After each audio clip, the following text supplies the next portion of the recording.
নমস্কার বন্ধুরা, welcome to Swapna Bengali kitchen.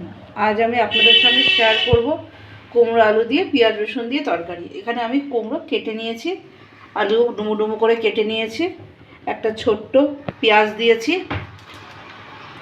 একটা টমেটো কুচিয়ে নিয়েছি, আর 2-3 কোয়া রসুন দিয়েছি, একটু আদা আর কাঁচা লঙ্কা। আমি একটা মিক্সির জারের মধ্যে কিছু মশলা বানিয়ে নেব। আমি এতে একটু হলুদ দিয়ে দিলাম, খুবই সামান্য দেবো, একটু জিরের গুঁড়ো দিলাম, একটু লঙ্কার গুঁড়ো দিলাম, আর একটু নুন দিলাম। ফোড়নে আমি একটু জিরে আর একটা শুকনো লঙ্কা তেলে ছেড়ে দিচ্ছি। তেলটা গরম হয়ে গেছে।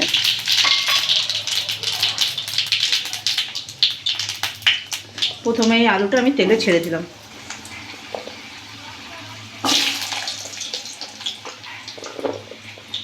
আলুটা আমি ভালো করে ভেজে নেব। আমি সব কটা আলু দিয়ে দিচ্ছি।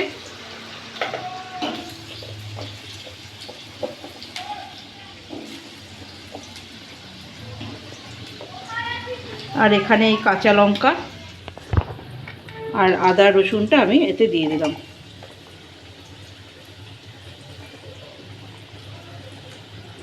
এটা আমি একটা পেস্ট বানিয়ে নেব। আর অন্যদিকে আমি আলুটা ভেজে নেব। আলুটা ভাজা ভাজা হয়ে এসছে, এবার আমি পেঁয়াজ কুচিটা দিয়ে দিচ্ছি। পেঁয়াজ কুচিটা দিয়েও আমি একটু নেড়ে নেব। টমেটো কুচিটা দিয়ে দিচ্ছি, আর এই মশলাটা আমি দিয়ে দিচ্ছি এতে।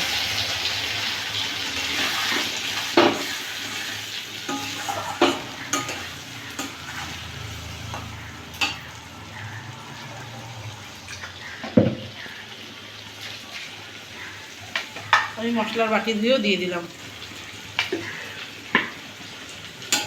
মশলাটা একটু ভাজা ভাজা হয়ে আসলে আমি তারপরে কুমড়ো দেবো। একটু ভাজা হয়ে উঠুক, তারপরে কুমড়ো দেবো। এই মশলাটা একটু ভাজা ভাজা হয়ে এসেছে, এবার আমি কুমড়োটা দিয়ে দিচ্ছি। এই রান্নাটা ভাত, রুটি, পরোটা সবার সঙ্গে খেতে ভালো লাগে। এটা আপনারা পেঁয়াজ রসুনটা বাদ দিয়ে, যারা নিরামিষ তরকারি বানাবেন, পেঁয়াজ রসুনটা বাদ দিয়ে বানাতে পারেন। এটা খেতে খুব ভালো হয়। এবার আমি একটু গ্যাস মিডিয়াম করে ঢেকে দেব।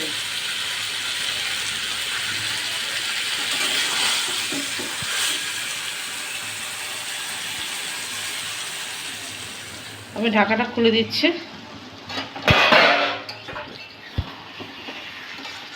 আমার এই তরকারিটা হয়ে গেছে।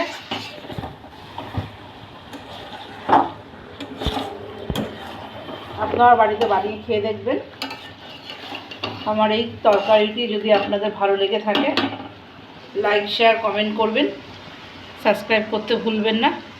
এতক্ষণ আমার সঙ্গে থাকার জন্য ধন্যবাদ।